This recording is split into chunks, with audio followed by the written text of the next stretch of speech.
구약성경 에스더서 3장 우리 1절부터 6절까지 함께 읽어보도록 하겠습니다. 함께 읽습니다. 그 후에 아하수에로 왕이 아각 사람 함무다다의 아들 하만의 지위를 높이 올려 함께 있는 모든 대신 위에 두니 대궐문에 있는 왕의 모든 신하들이 다 왕의 명령대로 하만에게 꿇어 절하되 모르드게는 꿇지도 아니하고 절하지도 아니하니 대궐문에 있는 왕의 신하들이 모르드게에게 이르되 너는 어찌하여 왕의 명령을 거역하느냐 하고 날마다 권하되 모르드게가 듣지 아니하고 자기는 유다인임을 알렸더니 그들이 모르드게의 일이 어찌 되나 보고자 하여 하만에게 전하였더라. 하만이 모르드게가 무릎을 꿇지도 아니하고 절하지도 아니함을 보고 매우 노하더니 그들이 모르드게의 민족을 하만에게 알림으로 하만이 모르드게만 죽이는 것이 부족하다 생각하고 아하수에로의 온 나라에 있는 유다인 곧 모르드게의 민족을 다 멸하고자 하더라. 아멘. 2장에서 에스더가 왕비가 됐어요. 왕비가 된 해가 연도를 좀 기억해 놓으시면 좋은데 2장 16절 보시면 아하수에로 왕 제7년으로 되어 있습니다. 그렇죠? 그러니까 아하수랑 제7년에 에스더가 왕궁에 들어갔고 그리고 왕과 만났고 그러고 나서 왕비가 됐습니다. 그리고 나서 3장에 넘어오면 그 사이 중간에 한번 왕을 죽이는 음모를 모르드게가 발견해가지고 그걸 고변해서 그걸 막아냈죠. 그런 사건이 마치꼭 밑에 복선처럼 쫙 깔리고 그리고 나서 3장에 넘어옵니다. 그리고 난 다음에 그 후에라고 돼 있는데 3장 1절에 이 그 후에가 얼핏 연도가 어느 정도 모르죠. 근데 우리가 지금 그 다음 읽을 7절 보시면 연도가 나와 있어요. 그 후에가 언젠지 보면 제 12년이잖아요. 그러니까 제 11년에 그런 일이 있었던 거죠. 제 11년에 그런 게 있어서 제 12년 1월 정도 한 해 첫 번째 때 마치고 우리 같으면 뭐라 그럴까요? 어떤 큰일 하기 전에 이 일을 언제 하기 좋을까 하고 제비 뽑는 뭐 그런 이 풍습이나 이런 게 있는 것 같아요. 그렇죠? 그래서 그때 풍습 뽑는 그런 거 연결되어 있습니다. 근데 이 아각 사람 함무다다의 아들 하만이라고 하는 이름을 이스라엘 민족은 특별하게 좀 씁니다. 아각이라는 민족이 없어요. 세계사에. 그런데 아각이라는 이름이 특별히 등장할 때가 있습니다. 그게 언제냐 그러면 사울왕 있죠. 사울왕이 한번 아말렉을 쳐 부술 때가 있습니다. 그랬었죠?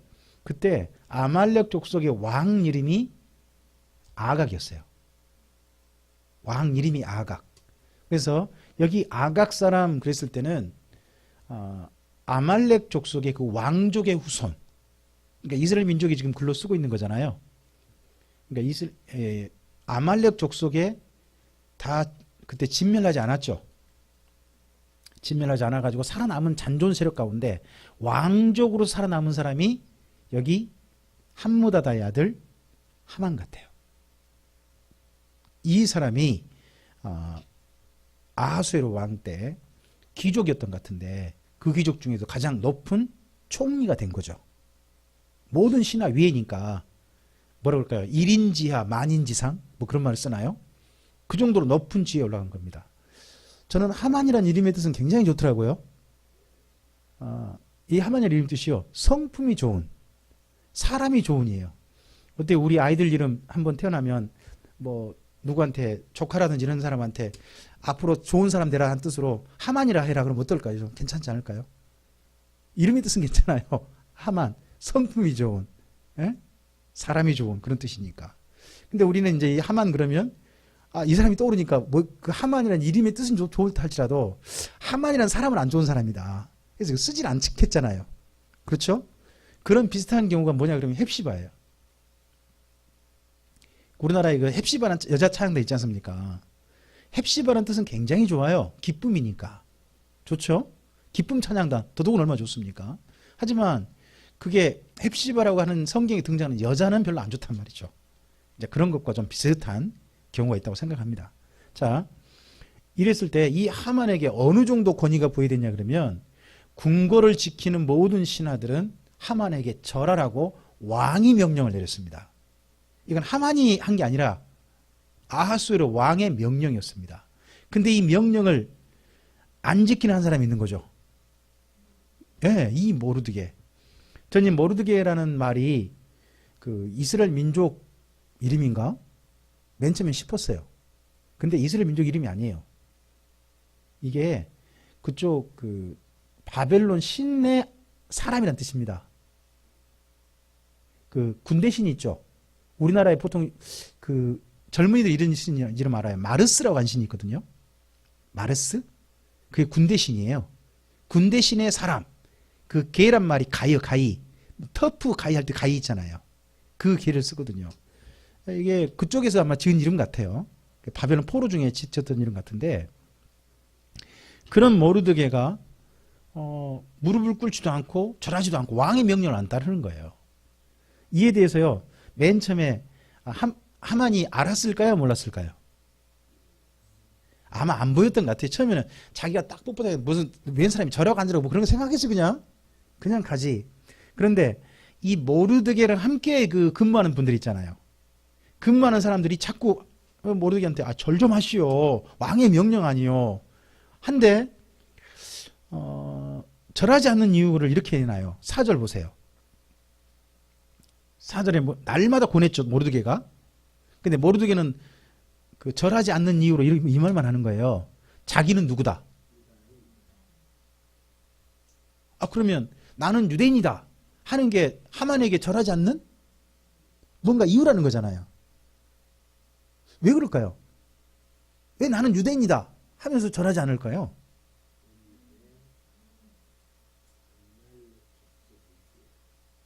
네, 그런 것도 있을 것 같고요.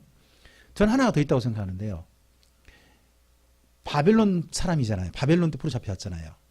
바벨론 때 그 두라 평지에 신상을 놔두고 절하라 그랬죠. 절하라 그랬는데 그때 절하지 않았잖아요.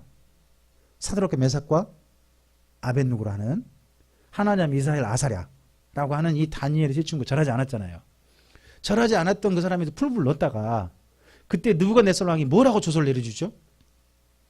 이 세 사람의 신이 참 신이다라고 해줬잖아요. 그러면 그때 뭐가 허용된 걸까요? 유대인들은 자기가 믿는 신 외에 다른 신이나 사람에게 절하지 않을 수 있는 권리가 부여했다는 거 아니에요. 그럼 여전히 그 권리를 이때까지 누리고 있는 사람들이 누구? 저는 유대인이라고 생각해요. 그러니까 이런 것들이 다니엘이 만들어 놓은 굉장한 어떤 그 유대인의 특권이지 않았을까 싶어요. 거기서 안식일도 누렸죠. 거기다 또 회당도 만들어서 모였죠. 또 이렇게 절하지도 않는 특권도 있지 않았나 싶어요. 아무리 봐도 이 사람이 절하지 않는 이유는 소급해 보면 역사 속의 사건이 그거밖에 없는 것 같아요. 거기 정도지 않나 싶어요. 그래서 자기는 유대인이므로 절하지 않겠다 라는 말을 했다는 겁니다. 그러니까 이게 이제 그 나라의 관습이긴 건 맞지만 지금 나라가 바뀌었잖아요. 지금 이때가 페르시아 아닙니까? 페르시아 때인데 이런 걸 주장하니까 여기 이 함께 일한 근무한 사람들이요. 하만한테 잘 보이려고 했는지 아니면 모르드게가 싫었던지. 모르드게가 싫었을까요? 하만한테 잘 보이고 싶었을까요? 둘 다였을까요? 저는 잘 모르겠는데 근무한 분들이 모르드게한테 되게 불만 많지 않았나 싶어요. 아무리 봐도 제 이유가 뭐냐 그러면 이렇게 돼요. 거기가 사람들이 거기 4절 이렇게 됐죠. 그들이 모르드게 일이 어찌 되나 보고자. 너 그래 한번 너 어떻게 되나 가르쳐보자 해가지고 알렸다는 겁니다. 우리 집에는 꼭 이런 사람이 있어요, 그죠? 여지껏 살 때 잘 나가는 여러분의 길을 자꾸 방해한 사람이 있지 않았나요? 누군가 그러지 않았습니까? 혹시 그런 사람이 있다면 꼭 이 사람이죠. 너 그래 어떻게 되나 보자 하고 딱 한 사람. 하여튼 그 말 하니까 그때서 하만이 본 겁니다. 저는 하만이 그전에는 모르드게를 주목하지 않았다고 생각합니다. 뭐 궁궐 들고 나갈 때 옛 사람이 저러지 않고 뭐 그런 거 뭐하는데 보겠습니까?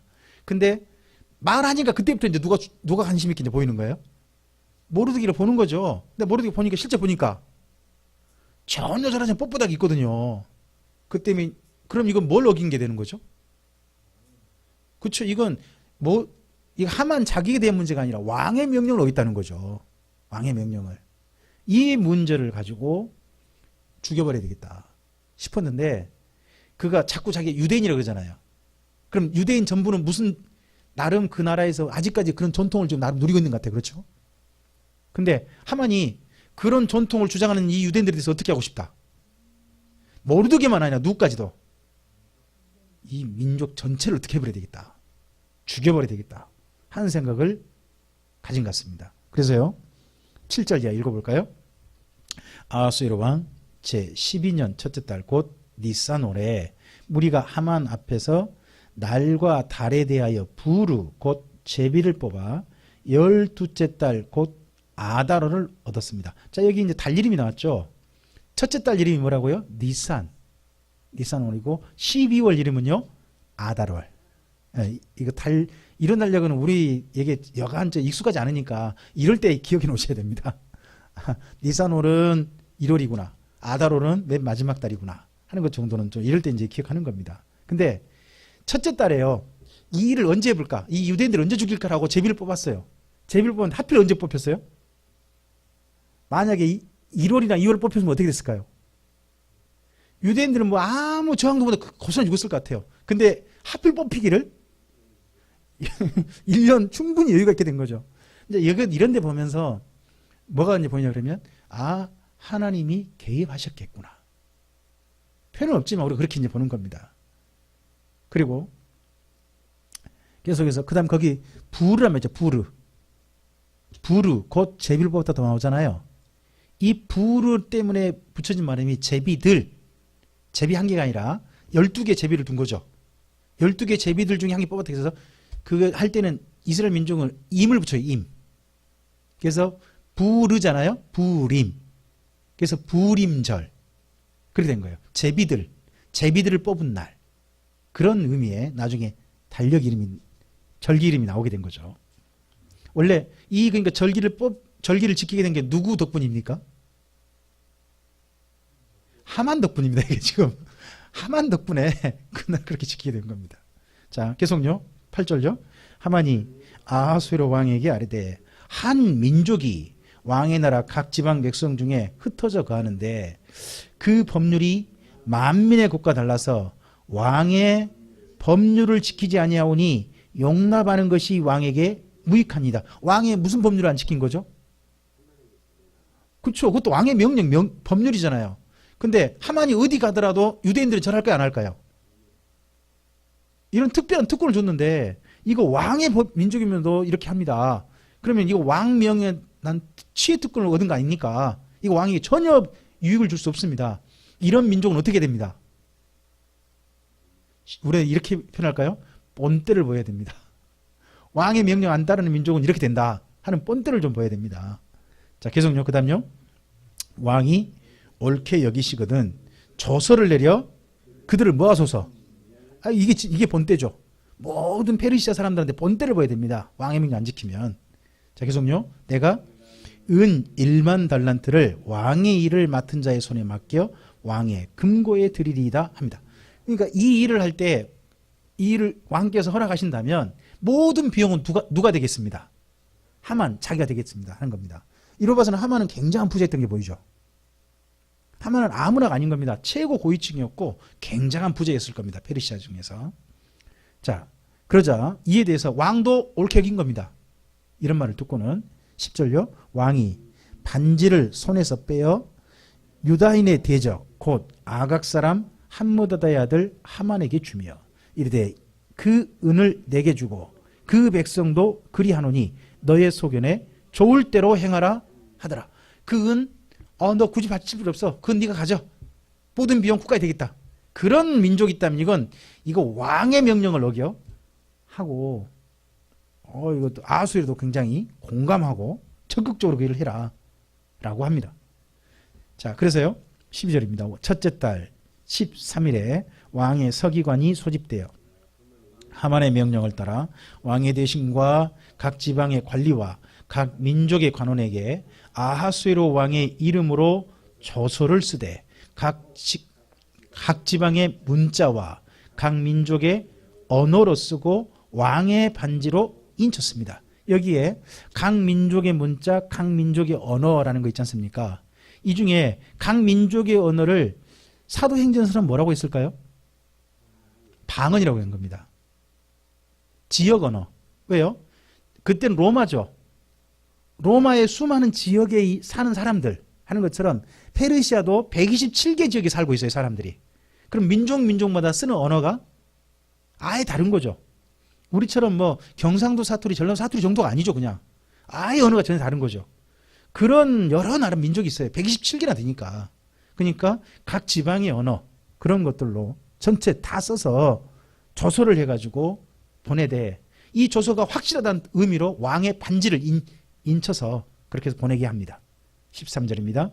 이에 그 조서를 역졸에게 맡겨 왕의 각 지방에 보내니 12달, 12째 달 곧 아달월 13일 하루 동안에 모든 유다인을 젊은이, 늙은이, 어린이, 여인들을 막론하고 죽이고 도륙하고 진멸하고 또 그 재산을 탈취하라 했습니다. 잠깐 멈춰보죠. 그러면 이 유대인들을 죽이라고 했다면, 죽일 거면 먼저 뭐가 작성돼야 될까요? 그렇죠. 모든 페르시아 지역에 흩어져 있는 유대인들 전부 다 색출된 겁니다. 죽일 사람들 싹 명단을 그날 정리한 거죠. 그리고 또 잘 보십시오. 죽이는 날짜. 며칠? 13일. 이날이 무슨 요일 같습니까? 13일의 금요일인 겁니다, 이게. 모르십니까? 서양인들이 13이라는 숫자를 싫어하게 된 이유 중에 하나가 이 하필 죽인 날이 언제였다? 13일이 뭐 재앙의 날이라는 겁니다. 또 그날이 또 언제다? 날짜 달력 쭉쭉 찾아가 봤더니 그날이 언제였다? 금요일이었다. 뭐 하여튼 뭐 이런 식으로 나중에 조금 좀 미신 비슷한 걸 만든 거죠. 자, 계속 좀 보겠습니다. 14절입니다. 이 명령을 각 지방에 전하기 위하여 조서의 초본을 모든 민족에게 선포하여 그 날을 위하여 준비하게 하라 하였더라. 이 죽일 날을 위해서 준비하라. 그러면 유대인들은 뭐예요? 그렇죠. 도망치도 못하는 거 이제. 완전 총 감시돼 있을 거 아니겠습니까 지금. 막 그런 상태로 됐습니다. 자, 그래서요 15절입니다. 역졸이 왕의 명령을 받들어 급히 나가매 그 조서가 도성 수산에도 반포되니 왕은 하만과 함께 앉아 마시되 수산성은 어지럽더라. 그러니까 왕하고 아하수에로 왕하고 하만은 뭐예요? 아, 이번 기회에 나라 기강 잡겠다 해가지고 서로 기분 좋다, 잘 됐다 한 거죠. 그렇게 하고 수산성은 지금 이제 곧 죽을 명령 때문에 어지럽다. 아, 제가 사실 여기 읽다가 이 본문 읽다가 어제 오늘 그 나온 뉴스 혹시 보신 적 있습니까? 그 5.18 그때 시체 소각한 현장 이번에 밝힌 분이 있더만요. 그분인가요? 그런 이야기 했어요. 그때 전두환 씨가 광주에 와서 내린 명령은 발포 명령이 아니라 살해 명령이었다. 라고 그렇게 이야기를 하시더라고요. 그리고 그 수많은 사람들 다 소각했고 심지어는 소각한 거 일부가 안 되니까 바다에 빠지게 됐다 그러면서 한 곳 그때 그 소각했던 장소 거기 통합병원이라면서요. 거기 일부러 군 보안시설로 거기 딱 소각했던 장소만 보안실로 지금까지 돼 있었다고 그러더만요. 그래서 실제 거기 딱 가보고 보여주고 여기가 바로 거기다 라고 하는데 아 진짜 가슴이 그냥 미어지는 거예요. 모르겠어요. 그날은 군부에게는 자기들 정권을 우리나라에 온전히 확실하게 딱 잡는 날 그런 날이었을지 모르죠. 그럼 그날 이후에 어떤 사람들은 이하에 했겠죠. 여기 하만하고 왕처럼. 근데 수산성은 어지럽더라. 아, 여기 글을 읽었는데 하필 또 마침 또 우리 광주에는 좀 특별한 시간이어서 그런 뉴스하고 또 이게 저는 자꾸 겹치는 거예요. 제가 광주 사람, 별 수 없이 저는 광주 사람인가 봐요. 좀 그런 건 좀 있더라고요. 자, 오늘 좀 4장 좀 넘어가 보죠. 모르드게가 이 모든 일을 알고 자기의 옷을 찢고 굵은 베옷을 입고 재를 뒤집어 쓰고 성중에 나가서 대성통곡하며 대궐문 앞까지 이르렀으니 굵은 베옷을 입은 자는 대궐문에 들어가지 못합니다. 자, 이 모든 이스라엘 민족이 죽게 된 것, 유대인들이 죽게 된 게 누구 때문이에요? 자기 때문이잖아요. 자기 한 사람 죽는 게 아니라 뭐예요? 자기 민족이 지금 엄청난 일을 당하게 됐잖아요. 얼마나 모르드게가 그때 정말 생각이 많았을까요? 내가 차라리 그때 절여버렸으면 그런 생각도 안 해봤을까요? 엄청 많이 울었을 것 같아요. 진짜 대성통곡했다 하고. 근데 그 이제 예법이 있어서 대궐 문까지만 가고 더 이상 못 간 거죠. 우리나라 같으면 뭐라 할까요? 광화문까지만 가고 청와대 못 갔다? 뭐 그런 식일까요?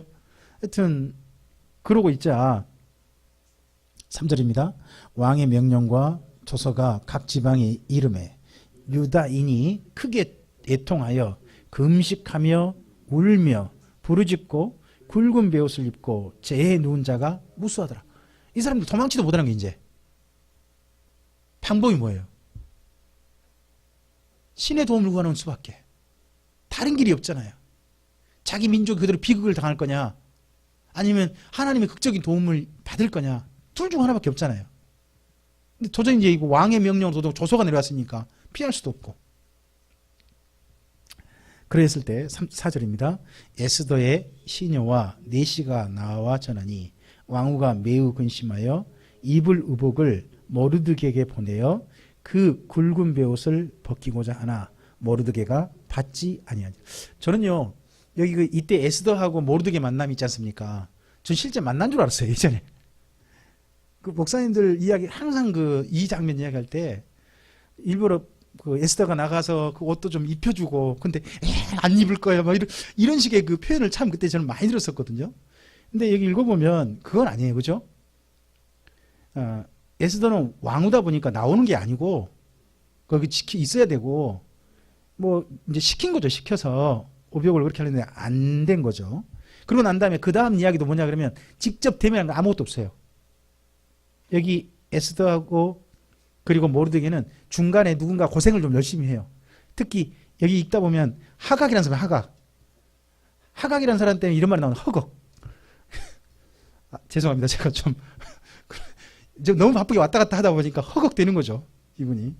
한번 좀 하닥인가요? 죄송합니다. 하각이 아니라 하닥이네요.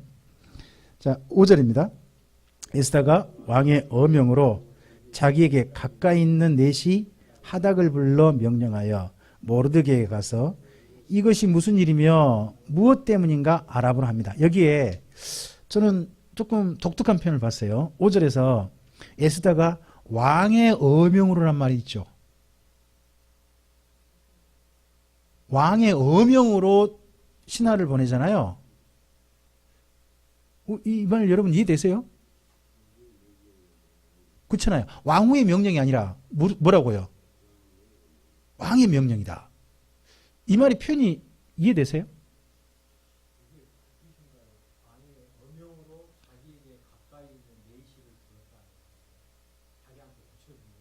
그러니까 부처님 내시를 모르드게한테 보내서 일 알아보러 하는 게 왕의 어명이라는 권위를 갖고 있다는 거 아니에요? 네. 왕의 어명으로 자기한테 있는 사람, 자기한테 붙어 있는 그런 사람, 거기에 가까이 있는 넷이. 그 표현이 가장 적절할 수도 있겠네요. 네. 그러니까 왕이 너는 왕후 에스더를 보필하라 하는 그런 명령을 따라서 가까이 있는 하닥. 그런 명령이 될 수도 있겠네요. 근데 이에 대해서 이렇게 보는 분도 있어요. 그 당시 페르시아는 왕후의 명령도 왕의 명령처럼 취급됐다는 겁니다. 그렇게 보는 분도 있습니다. 이 부분에 대해서는 우리는 잘 모르는 거죠. 잘 모르지만 그런 정도로 취급되었다. 그렇게 보는 분도 있습니다. 근데 여기 글을 읽는 걸로 보면 왕의 어명으로 자기 가까이 있는 넷이 하닥이니까 이건 이제 하닥이라는 사람이 왕의 어명으로 여기 에스더 옆에 있었다. 예, 그런 식으로 보는 것도 아주 좋을 것 같습니다. 자, 6절입니다. 하닥이 대궐 문 앞 성중 광장에 있는 모르드게에게 이르니 모르드게가 자기가 당한 모든 일과 하만이 유다인을 멸하려고 왕의 금고에 바치기로 한 은의 정확한 액수를 하닥에게 말했습니다. 정확한 액수는 뻔뻔하잖아요. 1만 달란트잖아요.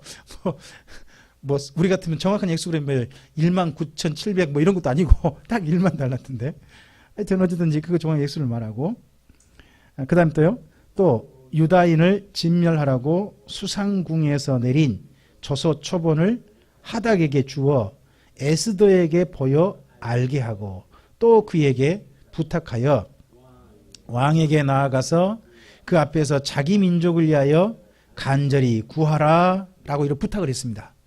이제 누가 좀 해달라? 에스더 조카가 아니죠? 사촌 동생 좀 나가서 좀 하소 이렇게 한 거죠. 그랬는데 9절요. 하닥이 돌아와 모르드게의 말을 에스더에게 알림해 에스더가 하닥에게 이르되 보세요. 중간에 고생한 사람은 누구예요? 하닥이 왔다 갔다 하니라고 고생 되게 많이 해요. 계속요. 하닥에게 이르되 너는 모르드게에게 전하기를 왕의 신하들과 왕의 각 지방 백성이 다 알거니와 남녀를 막론하고 부름을 받지 아니하고 안뜰에 들어가서 왕에게 나아가면 오직 죽이는 법이요 왕이 그 자에게 금규를 내밀어야 살 것이라. 이제 내가 부름을 입어 왕에게 나아가지 못한 지가 이미 30일이라 하라 합니다. 자 보세요. 아까 제가 연도를 좀 기억하라고 말씀드렸죠. 왕비가 된 게 몇 년? 7년이었잖아요. 지금 이 사건이 지금 여기 금지가고 하는 것은 그로부터 5년 후잖아요. 그러면 왕비하고 왕 사이가 여전히 뜨거울까요? 어쩔까요? 그건 잘 모르겠지만 이미 만난 지가 벌써 얼마가 돼버렸어요? 30일이나 지났어요. 그러죠? 그러면 이런 말은 뭐예요? 그만큼 이제 왕과 왕비 사이가 뭐 조금 그렇게 늘 보고 싶고 하는 그런 사이는 이미 넘었다. 그런 얘기 아니에요. 그런 상태에서 지금 에스더가 왕의 명령도 없는데 나가게 되면 어떻게 될 수 있다? 누가 죽을 수 있다? 예, 에스더 자기가 죽을 수 있다. 이게 법도다. 라는 이야기를 지금 하는 겁니다. 자, 그랬을 때 12절입니다. 그가 에스더의 말을 모르드게, 그가 누굽니까? 하닥이 참 고생이에요. 왔다 갔다 하니라고. 계속요. 모르드게가 또 글을 시켜. 중간에 하여튼 또 글을 또 시켜서 계속요. 에스더에게 회답하되 너는 왕궁에 있으니 모든 유다인 중에 홀로 목숨을 건지리라.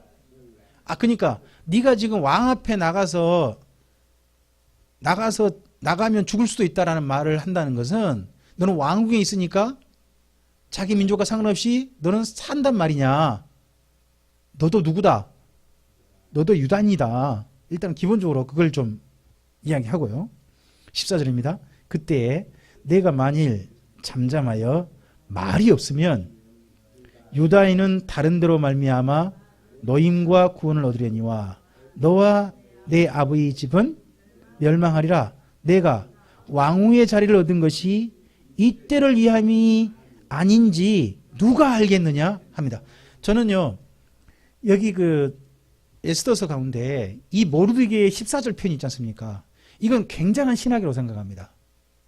이 부분은 저는 특별히 좀 줄을 그었습니다.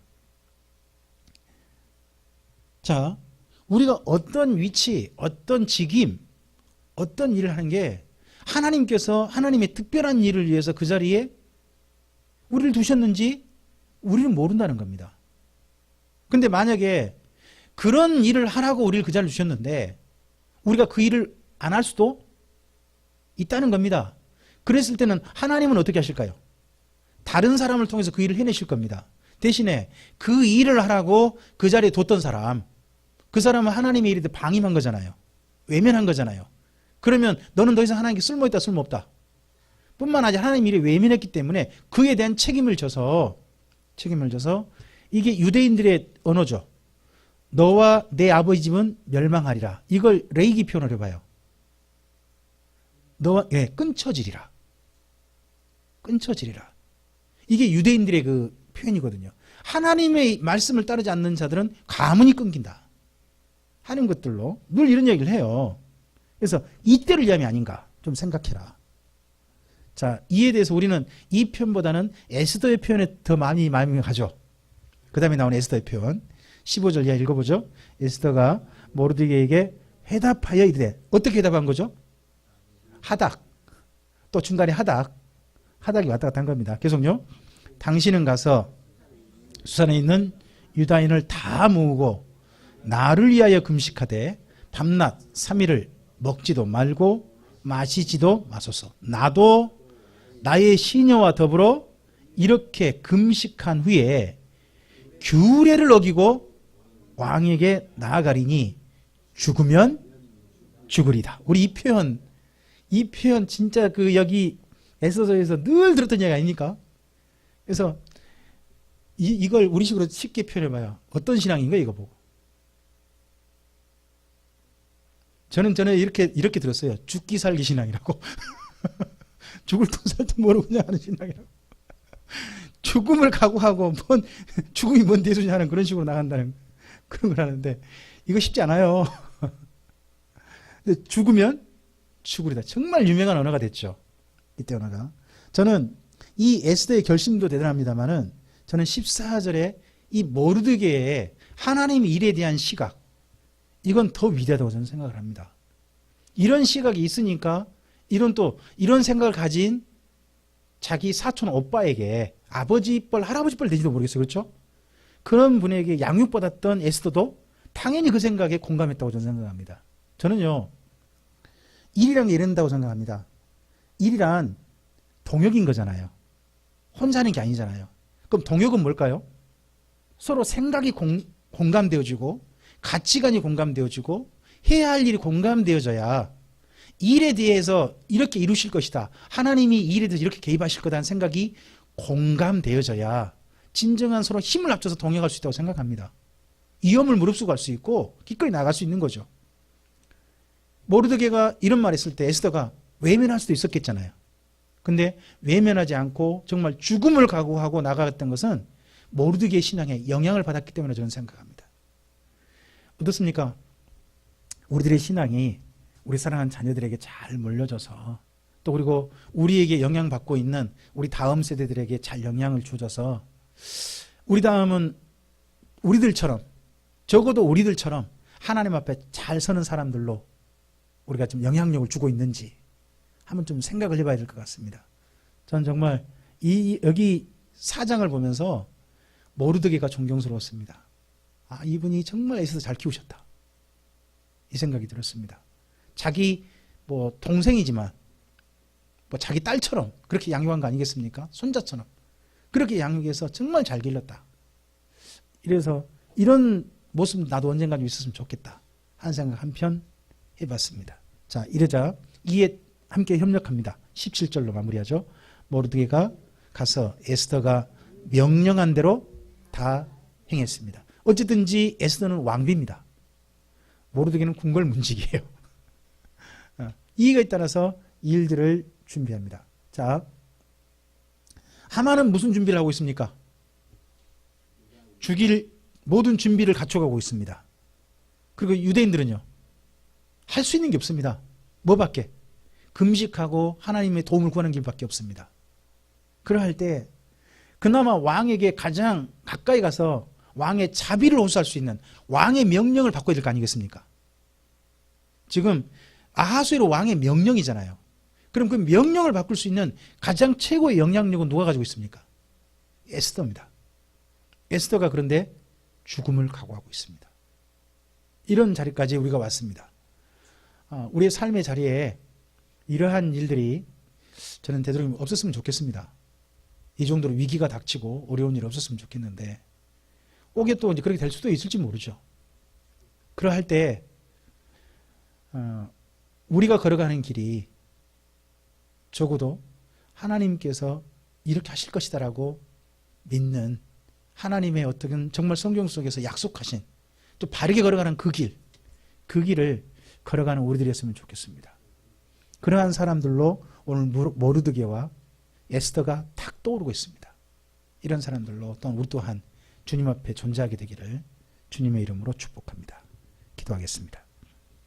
주님, 이스라엘 민족이 모르드게 덕분에 페르시아 제국에서 죽임 당할 뻔하고 있습니다. 이미 죽음의 날짜를 받아놓고 있고 그날을 기다릴 수밖에 없고 페르시아 대황제 아하수에로의 명령에 의해서 꼼짝없이 죽어야 되는 이스라엘 민족의 모습이 되어 있습니다. 완전 절망의 자리인데 그러할 때 그 절망의 자리에서 할 수 있는 최선을 다하는 모르드게와 그리고 에스더가 보입니다. 주님, 우리의 삶의 자리가 우리가 최선을 다한다 할지라도 결국 못 이루어질지도 모릅니다. 우리가 생각한 대로 안 되고 완전히 다 무너져 버릴 수 있는 그런 일들이 우리 앞에 있을지도 모르겠습니다. 그러나 결과가 중요한 게 아니라 하나님의 진정한 바른 일을 위하여서 우리 인생의 참된 일을 위하여서 최선을 다하고 정말 우리의 인생을 걸고 우리의 목숨을 걸고 그 올바른 일을 위해서 우리 자신을 내어던질 수 있는 모르드게와 이 에스더의 모습이 우리 자신에게도 기억되게 해 주시옵소서. 언젠가 우리 인생에 혹여나 이런 결단의 날이 필요할 때 이 장면이 꼭 기억되게 해주시고 하나님 안에서 우리가 이 자리에 서 있는 이유, 우리가 그런 직임을 가지고 있는 이유, 하나님께서 왜 우리를 이런 자리에, 왜 이런 시간에, 이런 사건 속에 나를 거기 두셨는지 하는 분명한 이유, 그것이 발견되어져서 그 하나님의 부르심에 우리 인생을 그 자리에 세우신 하나님의 선하신 뜻에 응답할 수 있는 우리들이 되게 하옵소서. 주님께 의지하오며 예수님 이름으로 기도합니다. 아멘.